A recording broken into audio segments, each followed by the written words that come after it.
Salom hammaga. Xullas, men sizlar bilan bitta multик haqida o'zim fikrimni bo'lishmoqchiman. Bu multik orqali nimani bilishingiz mumkin? Shunchaki jamiyatga, yoshlar orasiga agarda u davlat bo'lsin yo qanday jamiyat bo'lishidan qat'iy nazar o'zini g'oyalarini shunaqa singdirishi mumkinki, siz uni bilmaysiz va shu orqali keyingi avlod tarbiyalab qo'yishligi juda ham osonligini fahmlaysiz.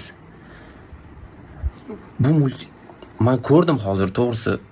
Borku, vashi multik g'oyasi agar yaxshilab tushunib ko'rsangiz borku, orqasida juda ko'p ma'no yotibdi. O'zi aslida multik nom Klaus, Santa Claus kelib chiqish haqida, lekin bu orqali nima demoqchiki, jamiyatga, ayniqsa yoshlarga biror nimani singdirmoqchi bo'lsa, singdirish oson va ular orqali yaxshi narsani ham yo yomon narsani ham singdirish mumkin.